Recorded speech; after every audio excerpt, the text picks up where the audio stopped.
schools similar, that a person who's raised and brought up in a religious environment, their efficiency in many aspects of life, and not just their studies, is far superior than those who are not raised in a religious environment.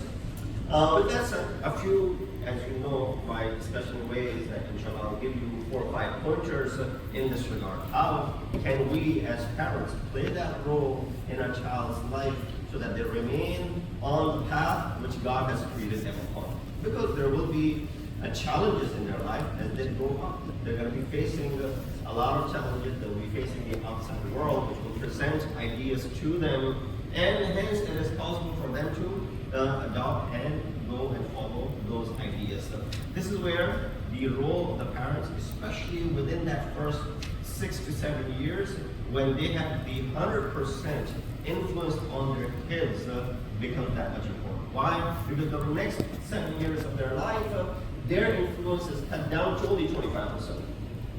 And that's according to the riwayat of Ahl-e-Bait, Ali ibn Abi Talib. So you have 100% influence on your children in the first 7 years of their life. You can do whatever you want to. They consider you to be God. They don't have a concept of God at that moment. So you can shape them however you want to.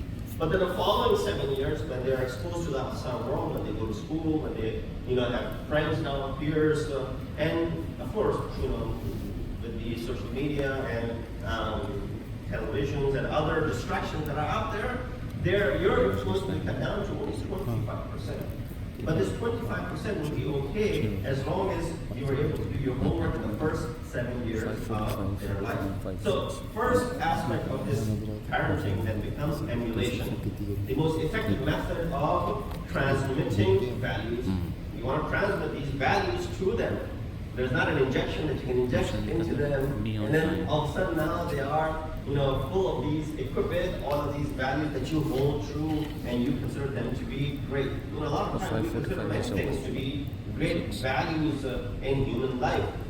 But, for example, all of us will agree that we believe it's a great value to be righteous, truth-seeking, to never lie, to help those who are in need, and etc. All of these are good values. You don't really need a religion to come and tell you that these are good values. But there's one thing that we believe in these things, and there's another thing that we perform and act it out. I believe it's bad to lie, but through my actions, I'm lying. I believe it's good to be righteous, but through my actions, I'm showing the complete opposite of it. So, most effective method of transmitting these values is children and adolescents are more influenced by the behavior of their parents than by their words. You can tell your child something repeatedly. They may listen or they may not listen, or they may listen forcibly. But the same thing that you're telling them through your tongue, if you act it out, show it through your actions, then that will have more impact on them and will be long-lasting for them. So therefore, if parents are practically committed to religious teachings, establishing prayer at supposed time, giving importance to the recitation of the Quran, for example, exhibiting honesty in their lives and trustworthiness in social interactions, and displaying good character, their children will unconsciously internalize these values. But you can keep telling them, my son, be righteous, my son, don't lie, my son, don't do this, stay away from this. Those are good, you keep telling them. But if they see the opposite in your character, then of course, how important is that value that you're trying to inculcate? That's why we believe Ali ibn Abi Talib said, these are short sayings in Nahji Balagh, number 73. He said, Man nasaba, or man nasaba nafsahu lin-nasi imaman, falyabda bi-ta'lim nafsihi. Whoever sets himself as a leader for the people, so you are a leader in your household. So you're leader in that household of yours, or community leader, or others. And whoever sets himself up as a leader for the people must begin teaching himself before teaching others. And his discipline, Imam says, should come through his conduct before it comes through his words. So if I don't prove through my conduct good character, I'm standing over here saying all the good things, will be meaningless. Why? Because well, this person is saying and preaching through his tongue, through his lectures, and through his tabligh, but we've seen him do the same thing himself. Lie so many times, be dishonest so many times, and do all those things which are against that which I am preaching. So there's a contradiction right there. This principle finds its clearest application within the family environment. Parents are the first imams and the role models for their children. So therefore, whatever they say, whatever they do, is something that becomes a leading path for them. Now the Quran too emphasizes the educational role of parents by presenting a living and inspiring examples of God-centered families. God-centered families. Families that God is revolving around, right?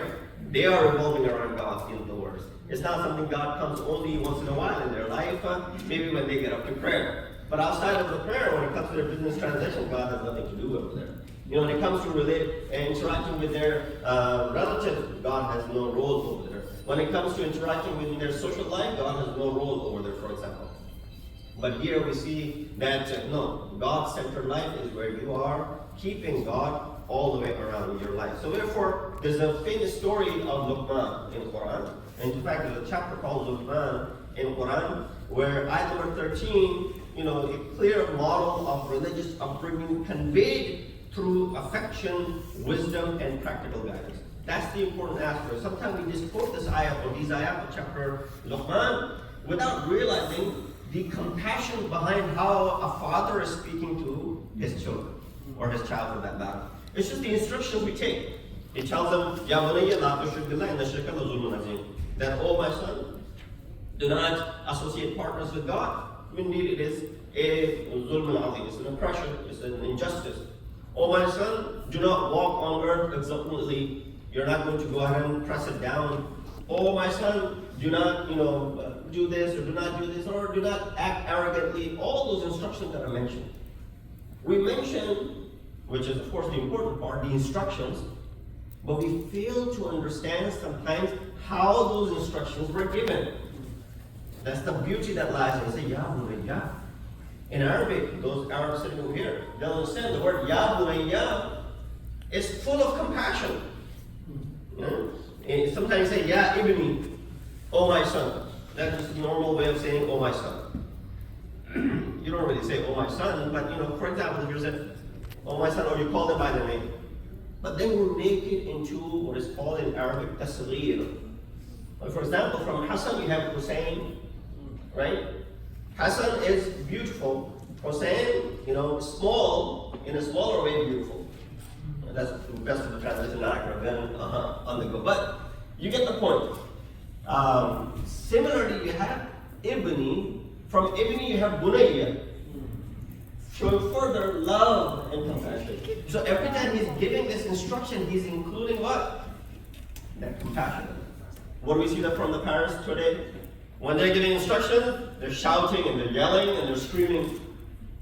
That is contrary to what Islam, or any other religion for that matter, preaches when you go ahead and give these sort of instructions. So the continuation of Luqman's conversation with his son contains important lessons on prayer, morality, humility, patience, social conduct, all of which are the key elements in the religious identity.